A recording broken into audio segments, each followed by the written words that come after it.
untuk mohon maaf Pak Badrul Imtihan Pak Badrul Imtihan untuk tampil. Pak Badrul seperti kemarin waktu dimulai sudah siap nggih Pak? Insya Allah siap Bu. Oh siap, Ji santai mawon Ji Pak ya. Banget santainya Bu. Banget santainya. Ji pada Bapak dan Ibu yang lainnya mohon kerjasamanya dan bantuannya juga untuk menjadi peserta didik dari Pak Badrul Imtihan SPDI ini. Monggo Pak Badrul untuk dimulai. Terima kasih atas waktunya.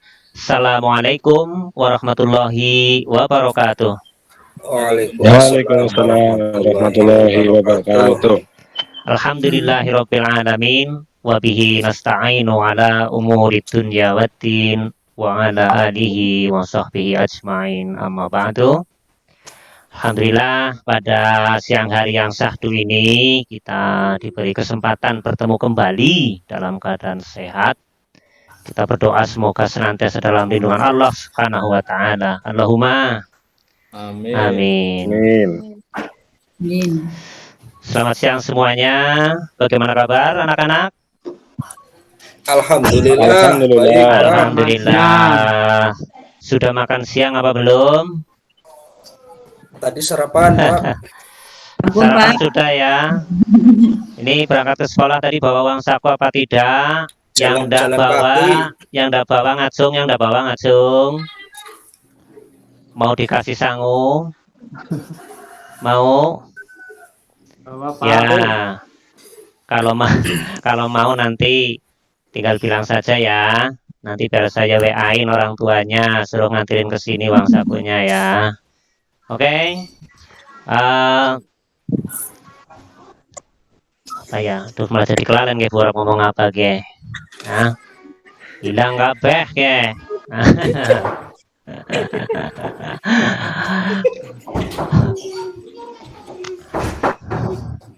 Ya, sebelum kegiatan pembelajaran ini dimulai, marilah kita terlebih dahulu berdoa. Ya, Ketua kelas, Saudara Edi, silahkan dipimpin untuk berdoa, Ed.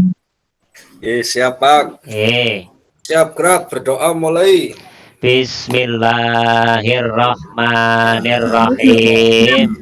Raditu billahi rabban wa bil islami dinan wa bi Muhammadin nabiyyan wa rasulan.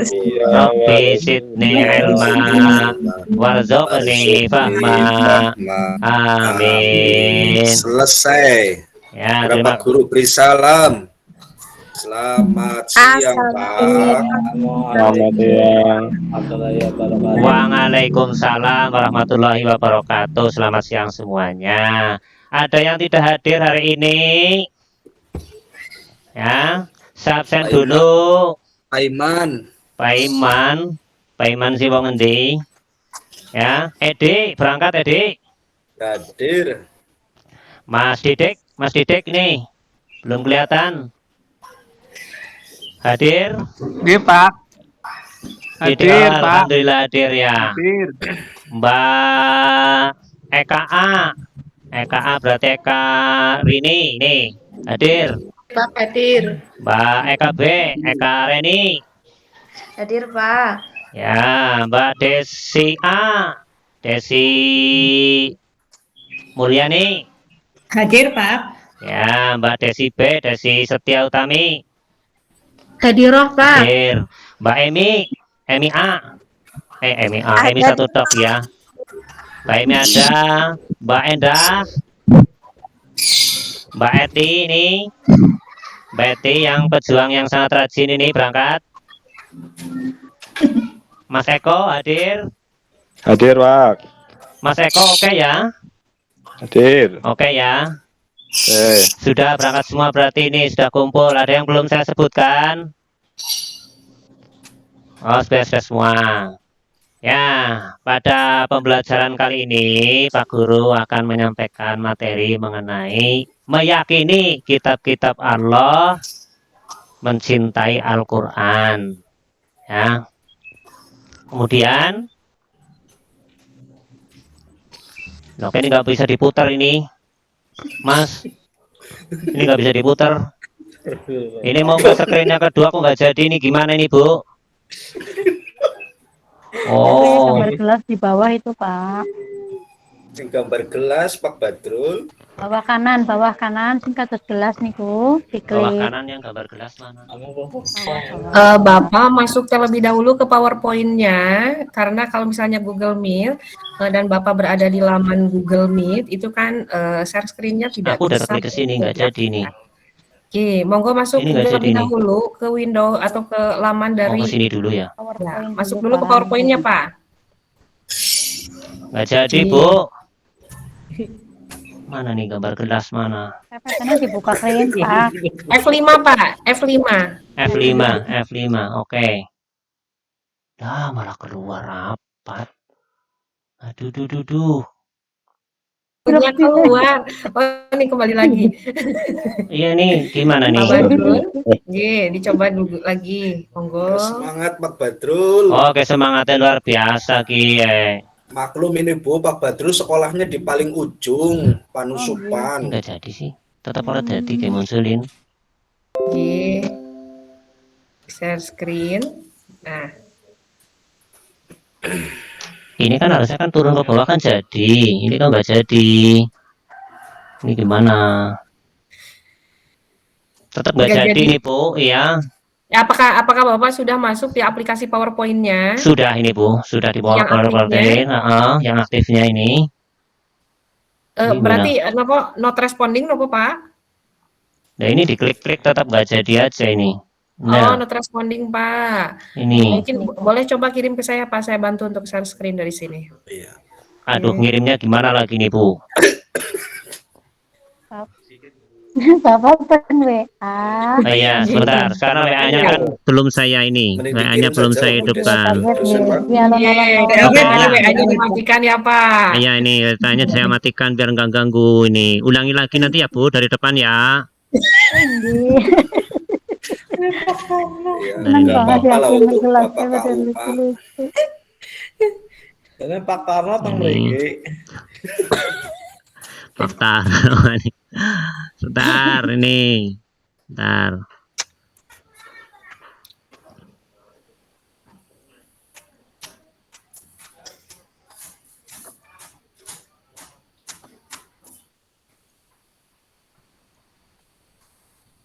Bisa, Pak?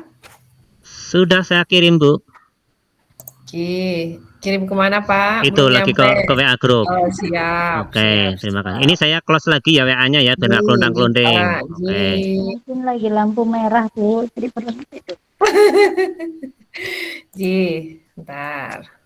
Monggo di stop terlebih dahulu, Pak. Stop presenting terlebih dahulu, biar saya. Oke.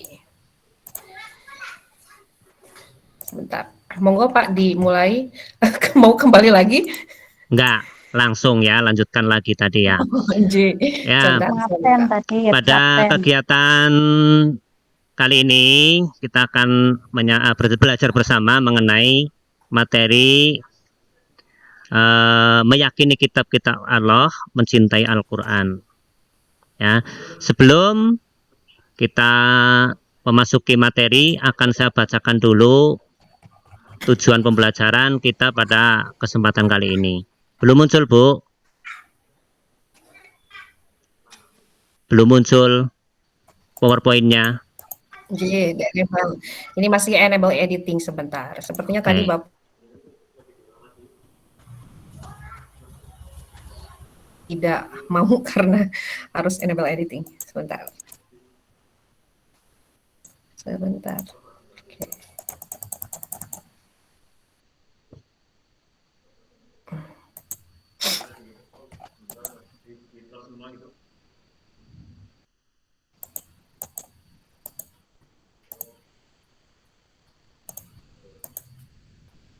Atau Pak Budi? Pak Budi yang yang tulung dengan aku lagi akan lagi. Estetik. Ngana tapi sing nampilas kang kana. Iya. Ji. Oke. Meyakini kitab-kitab Allah, mencintai Al-Quran.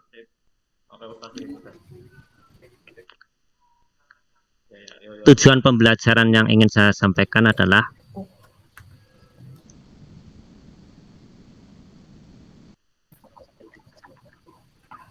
Nah, siswa mampu menjelaskan pengertian iman kepada kitab-kitab Allah.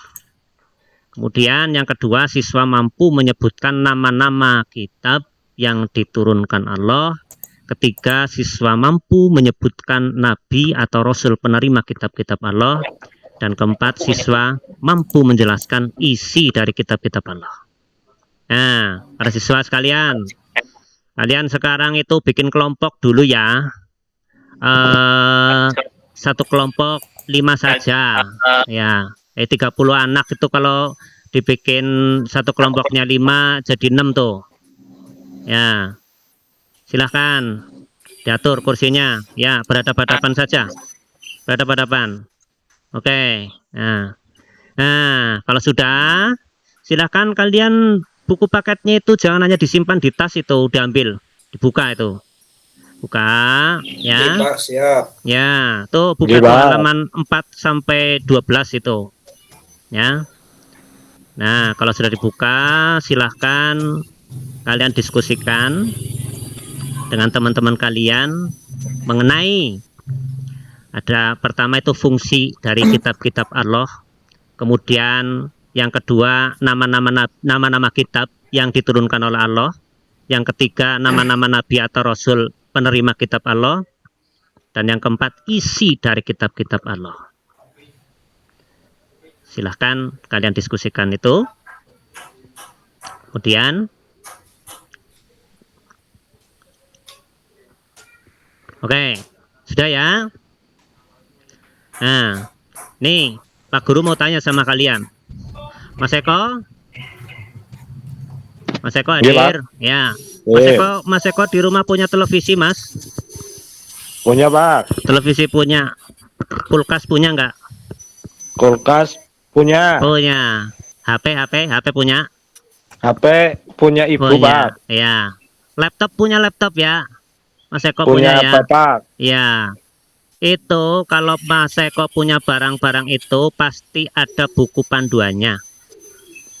Ya, kecuali Mas Eko belinya tuh di pasar Brambang itu lah nggak ada ya.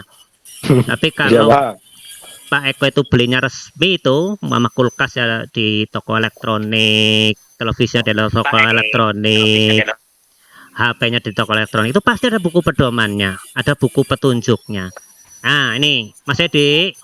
Ya. Ya. Itu kalau buku petunjuk atau buku pedoman yang buat barang-barang yang tadi disebutkan itu, yang ada yang dimiliki oleh Pak Mas Eko itu ada gunanya nggak Mas Edi itu? Jelas, banyak Jelas gunanya. ada ya, jelas Mas Edi ada itu. Jangan sampai kemudian kita itu beli sesuatu, beli barang, ada buku petunjuknya kita abaikan. Nanti yang ada colokan antena dimasukkan ke kabel listrik, jeblok itu nanti barang elektroniknya. Nah, artinya apa? Buku petunjuk itu penting agar tujuan kita membeli barang-barang tadi itu bisa digunakan sesuai dengan peruntukannya. Seperti itu.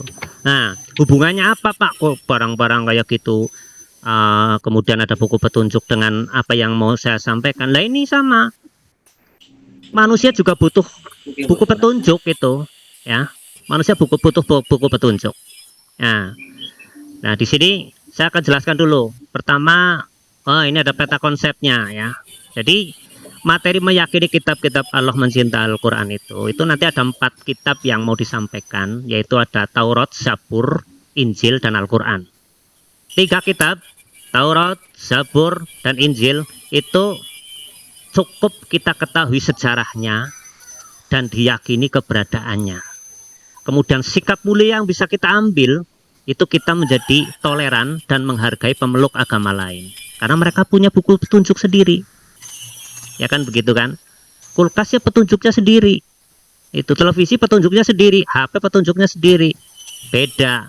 Nah, kalau Al-Quran ini kitab sucinya kita, ini wajib diketahui sejarahnya, diyakini keberadaannya, dipahami, dibaca, dan dipedomani isinya. Kemudian sikap mulia yang bisa kita ambil di sini, kita jadi cinta pada Al-Quran. Kalau udah cinta pada Al-Quran, kita jadinya rajin ibadahnya. Kemudian Allah kemudian kalau kita sudah rajin ibadah, kita cinta sama Al-Quran, kita juga jadi rajin beramal soleh dan jauh dari maksiat. Lanjut. Nih, iman kepada kitab-kitab Allah. Kalau menurut bahasa nih ya, itu dipetil nih. Iman sendiri, kitab-kitab Allah sendiri. Iman itu kalau menurut bahasa itu artinya percaya atau yakin. Ya, amana yu'minu imanan tuh. Artinya percaya atau yakin. Kalau menurut istilah yang namanya iman berarti meyakini dalam hati, kemudian diucapkan dengan lisan, kemudian dibuktikan dengan bentuk perbuatan. Nah, sementara kitab-kitab Allah itu adalah kumpulan wahyu-wahyu Allah yang disampaikan melalui malaikat Jibril kepada para rasul atau nabinya untuk menjadi pedoman hidup umat manusia.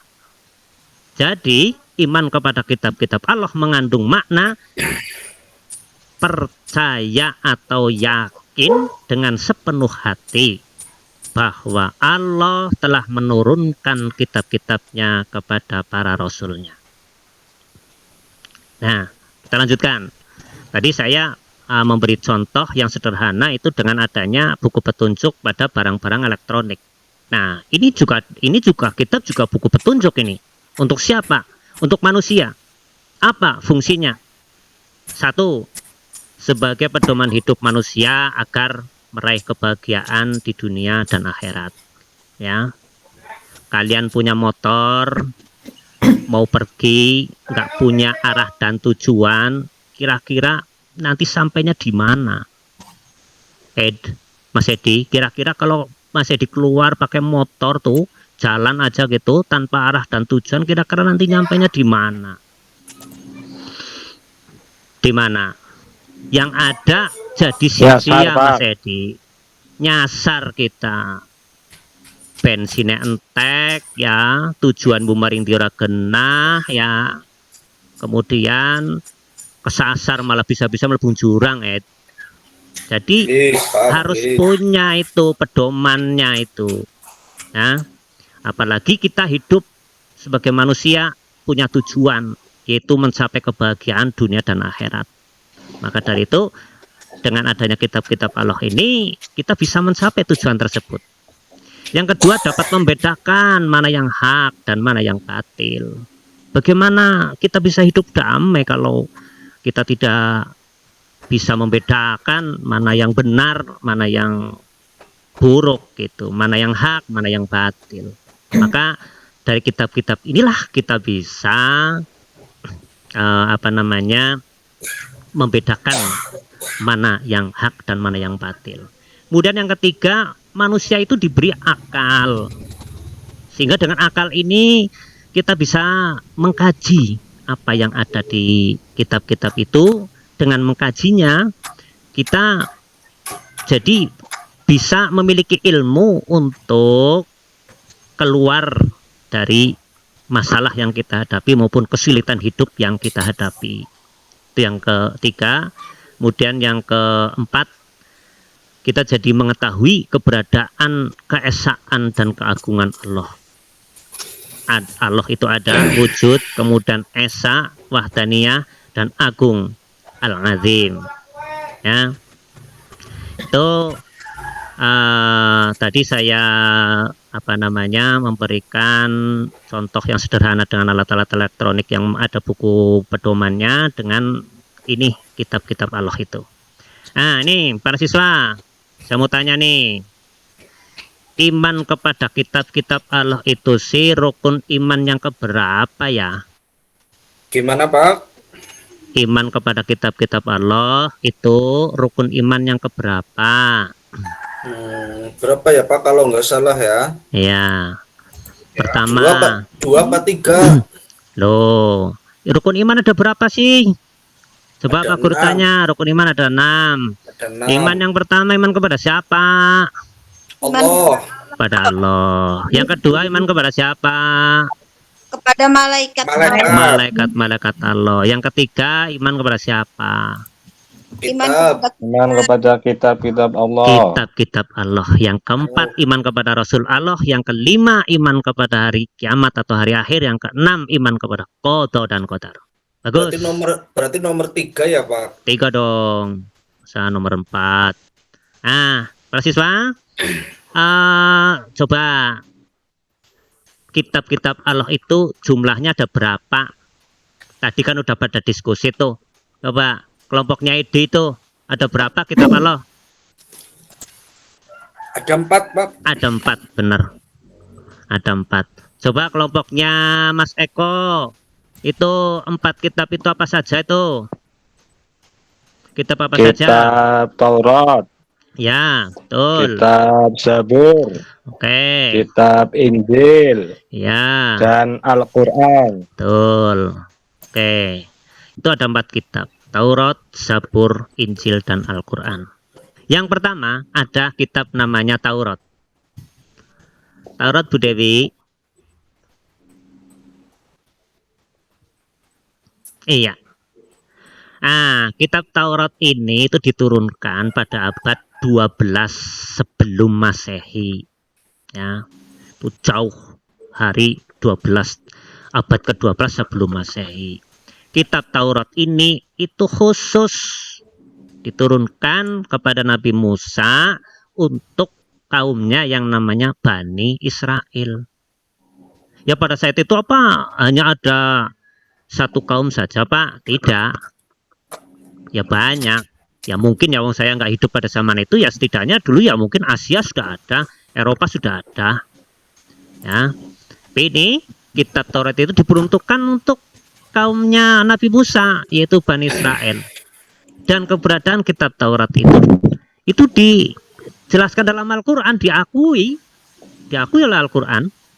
Nah, seperti di Al-Quran itu disebutkan dalam Quran surat Al-Mu'minun ayat 49. Kita baca bareng-bareng ya. Tirukan Pak Guru ya. Iya. Yo. A'udzu billahi minasyaitonir rajim. 1, 2, 3. A'udzu billahi minasyaitonir rajim. Good ya, good.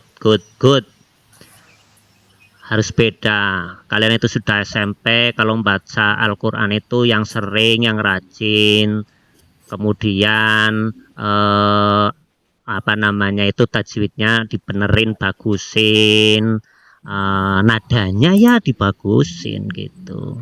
Jangan ango tu bila minasyaitonir rajim. Nah, itu kan kalau masih SD kan kayak gitu. Masih SMP ya harus beda ya kan. Bismillahirrahmanirrahim. 1, 2, 3. Bismillahirrahmanirrahim. Asik ya. Allah.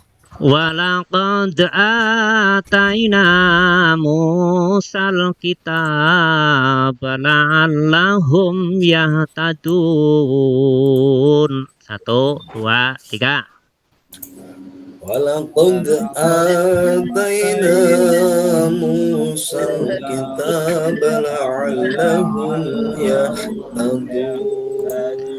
Alhamdulillah, ini mantap ini ya, anak kelas 8 ini ya. Nah, itu dalam Al-Quran surat Al-Mu'minun ayat 49 Allah berfirman, dan sungguh telah kami anugerahi kepada Musa kitab Taurat agar mereka yaitu Bani Israel mendapatkan petunjuk. Ya kan? Tuh. Sudah dikasih kurang nikmat apa lagi tuh? Ya, manusia itu udah diciptain oleh Allah, dikasih petunjuknya pula. Itu. Lanjut. Nah, di kitab Taurat itu terdapat pokok-pokok ajaran kitab Taurat. Ya. Yang pertama ada perintah untuk mengesahkan Allah Subhanahu wa taala. Jadi udah dari sejak zamannya Nabi Musa tuh itu perintah dalam kitab saja sudah jelas, yaitu untuk mengesahkan Allah. Maka kalau sekarang itu orang Bani Israel itu tidak mengesahkan Allah, ya tidak tahu mereka itu pakai kitabnya siapa. Siapa yang merubah ya nggak tahu. Ya. Kemudian yang kedua, larangan menyembah patung atau berhala. Ya, ini kalau sekarang masih ada orang yang memuja-muja patung, memuja-muja berhala, ya kita tidak tahu itu pakai buku petunjuknya siapa. Kemudian yang ketiga, larangan menyebut nama Allah dengan sia-sia. Si sia-sia sih contohnya yang bagaimana? Nih, kalian tuh biasanya kalau lagi gombalin ya, ini Mas Dwi nih kalau lagi gombalin itunya ya. Itu demi Allah itu. Padahal enggak gitu, di hatinya tuh enggak, di hatinya enggak, di mulutnya demi Allah, jadi enggak demi Allah gitu. Ini artinya apa? Larangan menyebut nama Allah dengan sia-sia itu kita tidak itu orang-orang maksudnya umatnya Nabi Musa itu sudah dari dulu sudah diajari supaya tidak sembarangan menggunakan asma Allah. Kemudian yang keempat, perintah mensucikan hari Sabtu. Mereka punya hari suci, hari Sabtu. Ya, kalau orang Islam itu hari agungnya itu hari Jumat. Hari Jumat. Kalau orang Bani Israel ini atau Yahudi ini yang dikenal dengan nama Yahudi ini itu hari Sabtu. Kemudian yang kelima, perintah menghormati kedua orang tua. Nah, bagus kan ini kan? Kalian hormat ya? Kalian bagus kan? Maksudnya hormat kan sama orang tua? Hormat. Hormat, ya. Ini dalam kitab Taurat saya diajarkan supaya hormat pada orang tua. Kemudian larangan membunuh sesama manusia. Ya di sini nggak ada yang bunuh ya. Kemudian larangan berbuat zina, larangan mencuri, larangan menjadi saksi palsu, dan larangan mengambil hak orang lain. Itu pokok-pokok ajaran kitab Taurat. Ya. Jadi kalau kita memahami kitab Taurat itu sendiri ya di sini tidak ada yang salah. Itu jadi makanya dari konsep tadi itu sudah ditekankan bahwa kita itu supaya toleran dan menghargai agama yang lain. Oke, lanjut Bu. Yang kedua adalah kitab Zabur. Ya, kitab Zabur ini diturunkan kepada Nabi Daud alaihissalam untuk bangsa Bani Israel lagi atau Yahudi. Ya. Kitab ini diturunkan berarti 2 abad setelah itu tadi. Jadi 10 abad ke-10 sebelum Masehi diturunkannya di daerah Yerusalem. Kalian mungkin pernah mendengar berita ya. Sekarang itu yang namanya Yerusalem itu rubes. Ya, di sana tuh Palestina, Yahudi, Nasrani itu campur di situ tuh bertarung. Nah, karena apa? Ya dari simbol sejarah saja sudah bisa kita ketahui bahwa bangsanya atau nenek moyangnya orang Yahudi itu ya di sana, di Yerusalem salah satunya itu. Makanya mereka menduduki Yerusalem yang sekarang maksudnya seperti itu. Nah, kitab ini ditulis menggunakan bahasa Kipti. Bahasa Kipti kayak apa ya Pak Guru ya, orang ngerti Pak Guru wong Indonesia ya.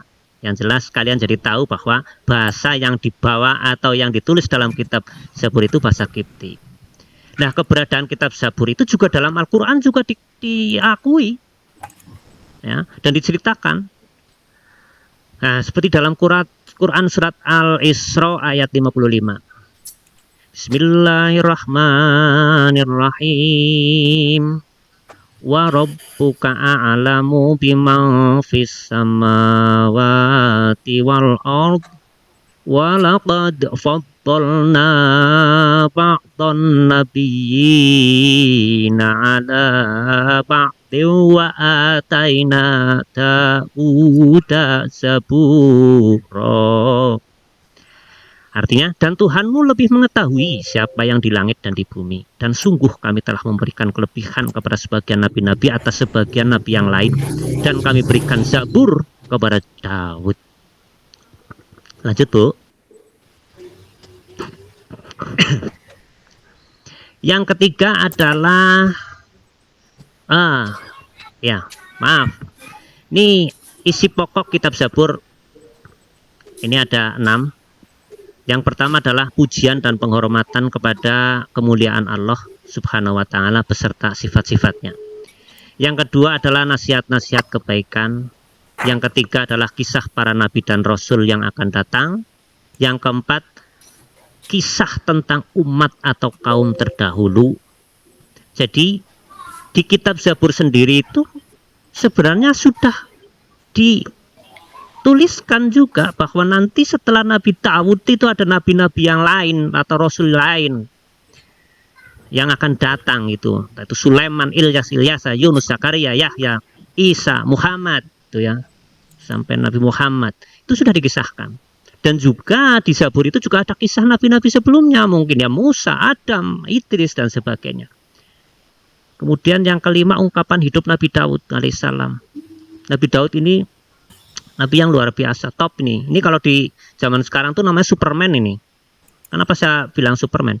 Karena Nabi Daud ini termasuk nabi yang punya mujizat. Itu besi aja diremes tuh bisa kayak meres mendoan tuh. Kayak meres mendoan tuh, bisa lunak tuh besi. Nabi Daud juga sosok nabi yang gemar sekali berpuasa. Maka salah satu syariat dari Nabi Daud itu puasa Daud itu. Sehari puasa, besok enggak. Sehari puasa, besok enggak. Edi begitu Edi? Ya pernah cokan puasa Daud Ed? Pernah. Iya, kelihatan Ed karena kamu kayaknya itu kuat sekali tuh. Iya. Ya, tapi kalau Mas Edi itu sih nggak bisa ngeremes besi jadi runtuk enggak lah ya. Ya. Ya, itu eranya zaman para kenabian.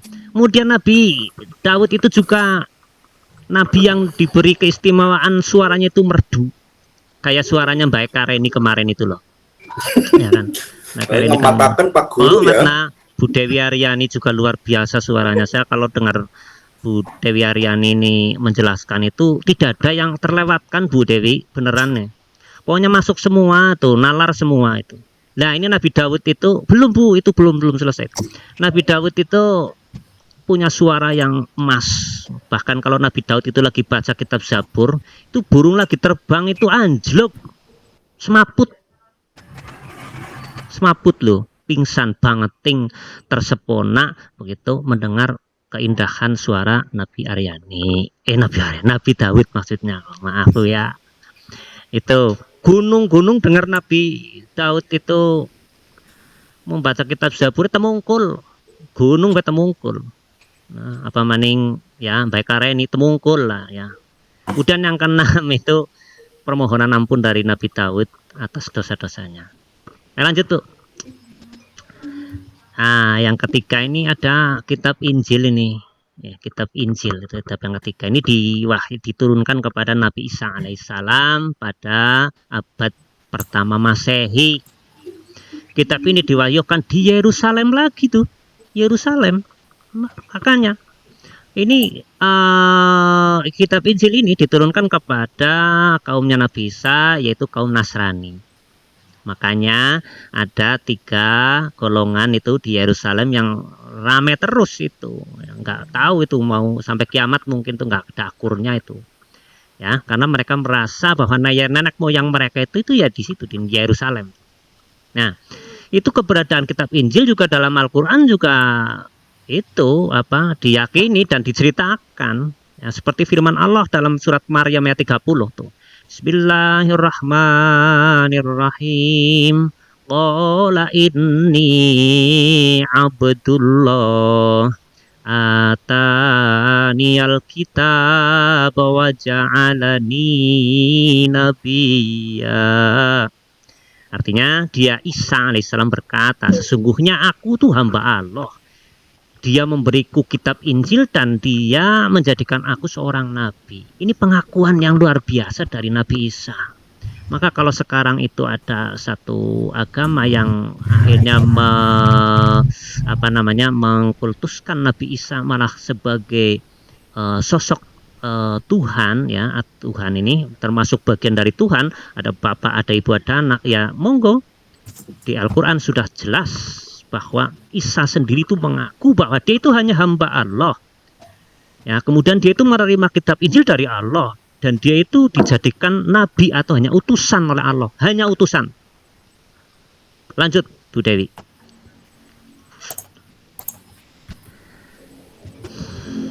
Ya. Kemudian isi kitab Injil itu apa saja? Ya. Ini diantaranya nih. Yang pertama ada perintah untuk kembali mengesahkan Allah Subhanahu wa Ta'ala. Luar biasa. Kalau kita ketemu dengan kitab Taurat yang asli, itu maka orang-orang sekarang yang memakai kitab Injil itu akan beralih beriman untuk mengimani kitab suci Al-Quran. Karena apa? Di situ itu ada perintah supaya mengesahkan Allah. Sementara orang yang sekarang berpegang teguh pada kitab Injil itu sekarang malah punya beberapa Tuhannya. Siapa itu yang kok jadi kayak gitu, gimana? Ya ada yang merubah. Siapa yang merubah? Ya mereka. Ya. Kemudian yang kedua membenarkan keberadaan kitab Taurat. Nah, ketika kitab Taurat setelah kitab Taurat, kitab Zabur diperbarui lagi kitab Injil, ya. Ini di sini mereka Injil juga mengakui bahwa kitab Taurat itu bagian dari sejarah kitab-kitabnya mereka, ya gitu. Kemudian yang ketiga menghapus beberapa hukum dalam kitab Taurat yang tidak lagi sesuai dengan perkembangan zaman. Yang keempat menjelaskan bahwa kelak akan datang kembali Rasul setelah Nabi Isa alaihissalam, yaitu Muhammad Sallallahu Alaihi Wasallam. Nih, kalau orang yang mengimani kitab Taurat betul-betul, itu mereka akan mendapati ini isi bahwa di kitabnya sendiri itu akan menyatakan bahwa di kemudian hari akan datang Rasul yang terakhir, yaitu Muhammad Sallallahu Alaihi Wasallam. Lanjut Bu Dewi. Rasul yang terakhir, ya. Kemudian dalam kitab Injil itu, ya, itu memberikan ajaran, ya, kepada umat Nasrani agar melaksanakan hukum-hukum Allah Subhanahu wa Ta'ala yang dibawa oleh Nabi Isa alaihissalam. Tidak seperti yang sekarang itu sudah jauh sekali dari ajaran Nabi Isa alaihissalam. Kemudian Nabi Isa alaihissalam itu mengajarkan kepada kaumnya agar taat kepada hukum-hukum Allah dan tidak terlena dengan gemerlap harta dan dunia. Lanjut Bu. Yang keempat adalah, Bapak mohon maaf waktunya ya, habis, Ji. Nggih Bu, matur nuwun. Saya akhiri dulu nggih Bu. Ji. Nggih. Nah, itu di bagian selanjutnya ada latihan soal, ya. Nanti dikerjakan, kemudian nanti kalau sudah selesai kumpulkan, mau saya nilai. Nah, kemudian di bagian akhir saya tampilkan juga PR untuk kalian untuk minggu depan. Kalian tuliskan ayat-ayat yang berhubungan dengan iman kepada kitab-kitab Allah. Kalian tuliskan minggu depan, setorkan ke saya. Demikian yang dapat saya sampaikan. Karena memang waktunya terbatas. Sebenarnya saya masih betah ini Bu Dewi, tapi ya mau gimana lagi ya Bu. Terima kasih malah nih. Mohon maaf atas segala kekurangannya. Mungkin saya terlalu banyak bercandaannya dan kurang berkenan. Saya akhiri, billahi taufiq wal hidayah. Assalamualaikum warahmatullahi wabarakatuh. Waalaikumsalam warahmatullahi wabarakatuh.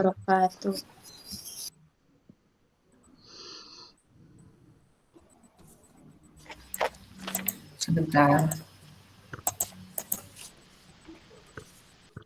Untuk memberikan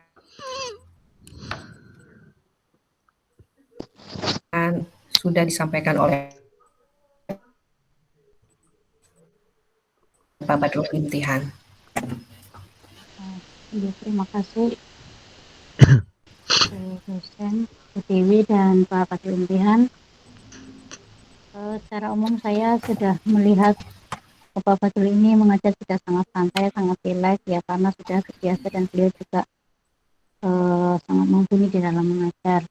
Sebagai sesama guru, sedikit saja sih Bu dosen yang ingin saya saling mengingatkan, palingan ini Pak Bu. Nanti kalau kayak yang detail-detail itu kapasitas Bu dosen yang untuk menjelaskan lebih detail lagi.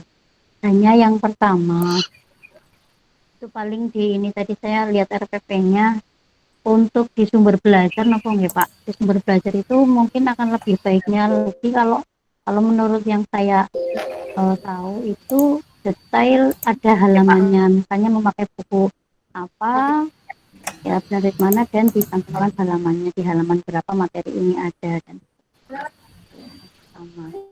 Kemudian yang kedua, untuk PPT-nya semuanya sih sudah luar biasa lah Pak, sudah lengkap, bagus, keterangannya bagus dan semuanya. Paling saya membalikan di PPT itu sendiri ya, fungsi PPT sendiri kan PowerPoint gitu ya. Kalau PPT itu bukan singkatan PowerPoint, tapi part trillion, bukan PowerPoint disingkat PPT, bukan setahu saya. Nah, karena PowerPoint ya yang dicantumkan supaya memudahkan anak ya poin-poinnya saja. Nanti biar poin-poinnya nanti penjelasannya kita gitu. Jadi mempersingkat kalimat di PowerPoint supaya lebih menarik kembali, memakai kalimat yang komunikatif, atraktif seperti itu supaya mudah diterima. Selebihnya sudah bagus menurut saya. Monggo Bu dosen, paling hanya itu saja. Terima kasih. Semangat Pak Badrul. Terima kasih Bu. Matur nuwun.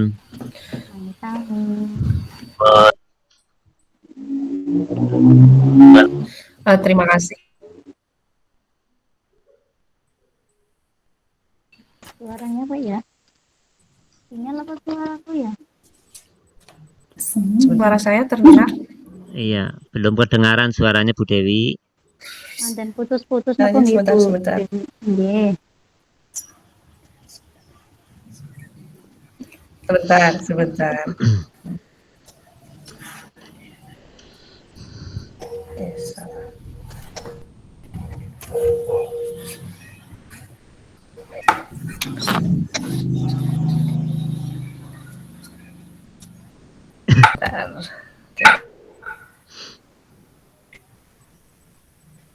Terima kasih Pak Badrul Imtihan, tadi sudah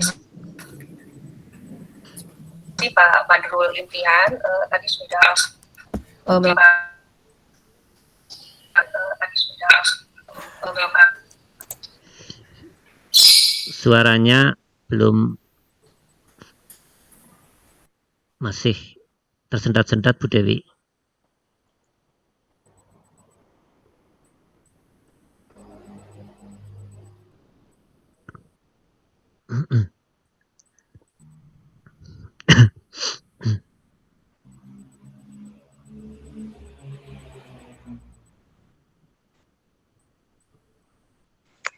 Mohon maaf Bapak dan Ibu, ada gangguan teknis sebentar. Sedikit Pak Badrul Imtihan, Iya. terima kasih. Tadi sudah tampil dan juga Bu Laila. Tadi saya coba untuk cek RPP-nya Pak Badrul ini. Kebetulan di LMS itu opsi atau RPP yang akan ditampilkan itu kan nggak muncul, sehingga kemudian saya cari di draft yang RPP yang kemarin dikirimkan oleh Pak Badrul ini. Nah, ada beberapa hal yang perlu saya cermati. Yang pertama adalah Bapak dan Ibu mohon, karena RPP itu dibuat untuk dipergunakan jadi sebisa mungkin kita fokus pada apa yang telah kita rencanakan. Karena perencanaan tersebut kan dibuat supaya kita itu bisa mengajar secara efektif dan efisien untuk mencapai tujuan yang telah ditetapkan. Nah, yang saya lihat di sini bahwa antara apa yang direncanakan dengan apa yang dilaksanakan itu berbeda. Nah, ini kan menjadi problema tersendiri ketika kita mengajar, terutama ketika kita belajar secara daring. Mungkin ini penyebabnya entah karena satu, mungkin kalau ini hanya analisis saya, bahwa kita merasa menyusun RPP itu adalah untuk pembelajaran luring. Tetapi karena sekarang adalah pembelajaran daring, maka RPP kita belum menyesuaikan. Tetapi ketika itu ingin dilaksanakan, kecenderungannya jadi bingung. Kenapa bingung? Ini kayaknya perencanaannya kayak untuk luring, tetapi ketika daring apa yang harus saya laksanakan? Nah, kan kadang terjadi hal seperti itu. Nah, mungkin di sini solusinya diantaranya adalah coba dicermati kembali RPP yang disusun, sehingga antara apa yang kita lakukan dengan apa yang telah kita rencanakan itu memang dilakukan dengan sebaik-baiknya, kurang lebih seperti itu.